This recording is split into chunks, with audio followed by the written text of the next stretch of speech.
Hello viewers, welcome to my channel. आज हम बड़ी सोच का बड़ा जादू बुक का 10 चैप्टर का सेकंड पार्ट पढ़ने जा रहे हैं। उदाहरण 2, जेम नए घर में क्या क्यों रहता है।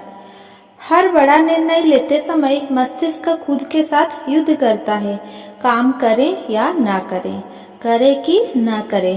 यहाँ पर ऐसे युवक की कहानी है जिसने काम करने का फैसला किया और इससे उसे बहुत फायदा हुआ। जेम की स्थिति भी लाखों करोड़ों युवकों जैसे है। वो अभी 25 साल का है और उसकी पत्नी और एक बच्चा है और उसकी आमदनी खास नहीं है। मिस्टर और मिसेस जेम एक छोटे अपार्टमेंट में रहा करते थे। नया घर दोनों का सपना था। वे चाहते थे कि उनके पास ज्यादा जगह हो, आसपास का माहौल ज्यादा अच्छा हो, बच्चों के लिए खेलने का मैदान हो और अपनी खुद की जायदाद हो। परंतु नया घर खरीदने में एक बाधा थी, नगद भुगतान। एक दिन जब जेम अगले महीने के मकान किराए का चेक काट रहा था तो उसे बहुत कष्ट हुई। जितना मकान किराया वो दे रहा था वो तो नए मकान की किस्त के बराबर रकम थी। जेम ने अपनी पत्नी से कहा, क्या तुम अगले हफ्ते नया घर खरीदना पसंद करोगे?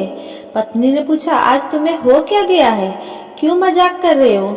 तुम जानते हो हम अभी घर नहीं खरीद सकते। नगद देने के लिए हमारे पास पैसे नहीं है। डाउन पेमेंट हम कहाँ से देंगे? परंतु जेम का इरादा पक्का था।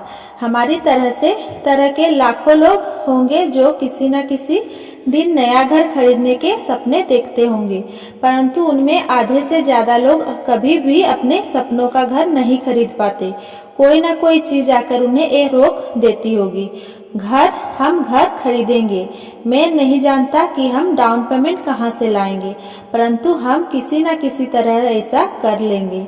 अगले हफ्ते उन्हें एक ऐसा घर मिल गया जो उन्हें पसंद था। घर छोटा परंतु बढ़िया था और उन्हें सिर्फ $1200 का डाउन पेमेंट देना था। अब समस्या थी $1200 इकट्ठे करना। जेम जानता था कि उसे कर्ज में इतनी बड़ी रकम नहीं मिलेगी, परंतु जहाँ चाहा वहाँ रहा। अचानक जेम ने इस समस्या पर काफी सोच विचार किया। क्यों ना बिल्डर से बात की जाए और $1200 एक मुश्त देने के बजाय किस्तों में दिया जाए। जेम ने बिल्डर से बात की। पहले तो बिल्डर नहीं माना, परंतु जेम जब जुटा रहा तो बिल्डर राजी हो गया। बिल्डर जेम को $1200 का लोन देने के लिए तैयार हो गया। अब जेम को हर महीने $100 और ब्याज का इंतजाम करना था। पति पत्नी दोनों ने हिसाब लगाया और हर महीने अपने खर्च में $25 की कटौती करने का फैसला किया। परंतु अब भी समस्या ये थी कि $75 कहाँ से आएंगे जो हर महीने किस्त देने के लिए जरूरी होंगे। तभी जेम के दिमाग में एक विचार आया। अगली सुबह वो अपने बॉस से मिलने गया। उसने उन्हें बताया कि स्थिति क्या है। बॉस यह जानकर खुश हुए कि जेम घर खरीद रहा है। फिर जेम ने कहा, सर मुझे इसके लिए हर महीने $75 चाहिए। मैं जानता हूँ कि आप मेरे तनख्वाह तभी बढ़ाएंगे जब आप मुझे इस काबिल समझेंगे। मैं अभी तो आपसे सिर्फ पैसा कमाने का अवसर चाहता हूँ। इस ऑफिस में ऐसी बहुत सी चीजें हैं जो मैं सप्ताहांत में आकर कर सकता हूँ। क्या ऐसा संभव है कि इससे मेरी समस्या सुलझ जाएगी? जेम की गंभीरता और महत्वाकांक्षी देखकर बॉस प्रभावित हुए। हर सप्ताहांत में 10 घंटे अतिरिक्त काम करने के बदले में जेम को इतनी राशि देने के लिए तैयार हो गए और फिर मिस्टर और मिसेस जेम अपने नए घर में रहने के लिए चले गए।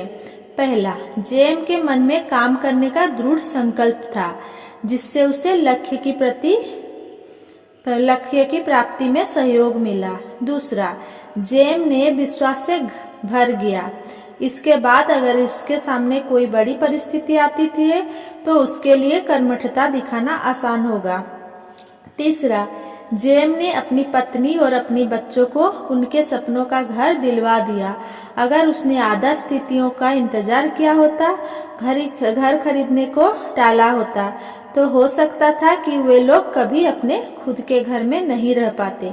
उदाहरण 3, सीडी अपना खुद का बिजनेस शुरू करना चाहता था, परंतु मिस्टर सीडी भी इसी तरह का एक उदाहरण है जो हमें बताते हैं कि अगर कोई काम शुरू करने से पहले आदर्श परिस्थितियों का इंतजार करता है तो उसका परिणाम क्या होता है। दूसरे विश्व युद्ध के कुछ ही समय बाद सीडी को अमेरिकन पोस्ट ऑफिस डिपार्टमेंट के कस्टम्स डिवीजन में नौकरी मिल गई। उसे काम पसंद था, परंतु 5 साल बाद वो अपनी नौकरी से उकता थक गया। वही काम करते करते वो उब गया था। रोज काम के बंधे बंधाए घंटे, कम तनख्वाह और ऐसा सीनियरिटी सिस्टम जिसमें तरक्की की गुंजाइश कम ही थी।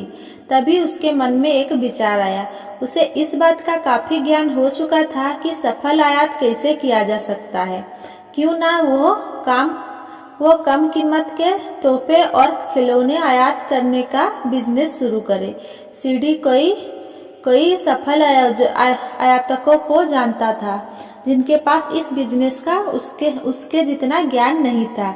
अपना बिजनेस शुरू करने का विचार उसके मन में 10 साल पहले आया था, परंतु आज भी वो कस्टम्स ऑफिस में ही काम कर रहा था। क्यों? होता यह था कि जब भी सीडी शुरू करने के वाला होता था, कोई ना कोई ऐसी समस्या आ जाती थी जिसके कारण वह आखिरी कदम नहीं उठा पाता था। पैसे की कमी, आर्थिक मंदी, बच्चे का जन्म, टेम्पररी सुरक्षा की आवश्यकता, व्यापार पर प्रतिबंध और इसी तरह के कई बहाने इंतजार करने और काम टालने के लिए इस्तेमाल किए गए। सच्चाई तो यह है कि सीडी ने खुद को मिस्टर निठल्ले बन जाने दिया। वो चाहता था कि वो आदर्श परिस्थितियों में ही काम शुरू करे। चूंकि परिस्थितियां कभी आदर्श नहीं हुई, इसीलिए सीडी का काम अभी शुरू नहीं हो पाया। आप इस समस्या को कैसे दूर कर सकते हैं? यहाँ 2 तरीके सुझाए जा रहे हैं जो आपकी इस आदतों को दूर कर देंगे। पहला, भविष्य में आने वाली कठिनाइयों का अनुमान लगाएं। हर नए काम में जोखिम, समस्या और अनिश्चितताएं होती है। मान लें कि आप कार से शिकागो से लॉस एंजल्स जाना चाहते हैं और आप तब तक चलाना शुरू नहीं करेंगे जब तक कि आपको इस बात की पूरी गारंटी ना मिल जाए कि रास्ते में कोई बाधा नहीं आएगी, आपकी गाड़ी खराब नहीं होगी, मौसम खराब नहीं होगा, कोई शराबी ड्राइवर आपको तंग नहीं करेगा और किसी तरह का कोई खतरा नहीं होगा। तो क्या होगा? आप कब चलना शुरू करेंगे? कभी नहीं। इसी यात्रा की तैयारी आप इस तरह से भी कर सकते हैं कि आप यात्रा का नक्शा साथ रख ले, अपनी कार को चेक करा ले और इस तरह पूरी सावधानी बरते। परंतु अब सारे खतरों को ना तो भांप सकते हैं, ना ही उन्हें खत्म कर सकते हैं। दूसरा, जब समस्याएं और बाधाएं आए तब उनसे निपटे। सफल व्यक्ति की योग्यता इस बात से नहीं जांची जाती कि वो काम शुरू करने के पहले ही सारी बाधाओं को हटा देता हो, बल्कि इस बात से जांची जाती है कि जब भी उसकी राह में बाधाएं आती है वो उनसे निपटने की तरीके खोज लेता है। बिजनेस, शादी या किसी भी अन्य चीजों में आप पुलों को तभी पार कर सकते हैं जबकि आप पुल पर हो। हम सभी समस्याओं के खिलाफ बीमा पॉलिसी नहीं खरीद सकते।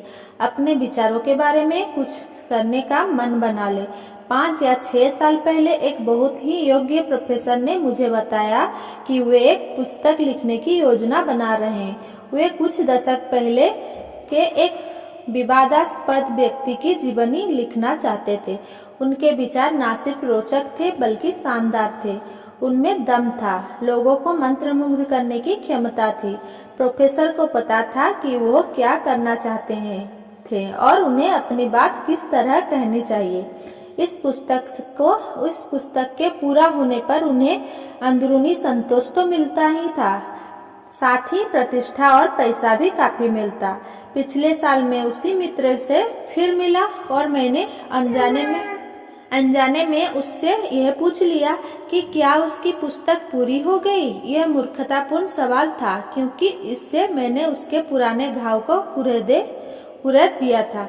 नहीं, वो पुस्तक नहीं लिख पाया। कुछ समय तक तो वो यही सोचता रहा कि वो इसका क्या कारण बताए। आखिरकार उसने कहा कि वो बेहद व्यस्त था, उसके पास दूसरी जिम्मेदारियां थी और इसीलिए उसे पुस्तक लिखने की फुर्सत ही नहीं मिली। वास्तव में प्रोफेसर ने इस विचार को अपने मानसिक कब्रिस्तान में गहरे दफना दिया था। उसने अपने दिमाग में नकारात्मक विचारों को बढ़ने दिया था। उसने यह कल्पना कर ली थी कि उसे पुस्तक लिखने में बहुत मेहनत करनी पड़ेगी और उसे कई त्याग भी करने होंगे। उसने उन सभी कारणों पर विचार कर लिया था जिनके कारण उसकी योजना असफल हो सकती थी। विचार महत्वपूर्ण है, हम इस बात को अच्छी तरह समझ ले। अगर हमें कुछ भी बनना है या सुधारना है तो उसकी पहली शर्त यह है कि हमारे पास विचार हो। सफलता उस व्यक्ति के दरवाजे पर दस्तक नहीं देती जिसके पास विचार नहीं होते, परंतु हम इस बिंदु को अच्छी तरह से समझ ले। केवल विचार का ही महत्व नहीं होता, विचारों का महत्व तभी होता है जब उन पर अमल किया जाए। अगर आपके मन में यह विचार आता है कि आप अपने बिजनेस को किस तरह बढ़ाएं, तो केवल विचार करने भर से आपको बैंक बैलेंस नहीं बढ़ जाता। हर दिन हजारों लोग अच्छे विचार को दफनाते रहते हैं क्योंकि उनमें उन पर अमल करने की हिम्मत नहीं होती और इसके बाद उन विचारों को उन्हें सताने के लिए आ जाते हैं। इन दो विचारों को अपने दिमाग में गहरे बैठ जाने दें।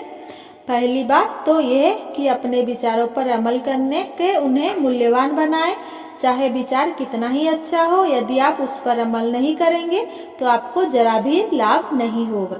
दूसरी बात यह है कि अपने विचारों पर अमल करें और मन की शांति हासिल करें। किसी ने एक बार कहा था कि सबसे दुखद शब्द है काश मैंने इसे किया होता। हर दिन आप किसी न किसी को ऐसी बात सुनते होंगे। अगर मैं 1952 में इस बिजनेस में गया होता तो आज मैं लाखों में खेल रहा होता, या मुझे लगता था कि ऐसा ही होगा। काश मैंने उस वक्त अपने दिल की बात सुनी होती। अगर अच्छे विचार पर अमल ना किया जाए तो उससे काफी मनोवैज्ञानिक पीड़ा भी होती है, परंतु अगर अच्छे विचार पर अमल किया जाए तो उससे हमें मानसिक शांति मिलती है। क्या आपके पास कोई अच्छा विचार है तो फिर देर किस बात की है, उस पर अमल करें। Thank you. Thanks for watching. Please like, share and subscribe.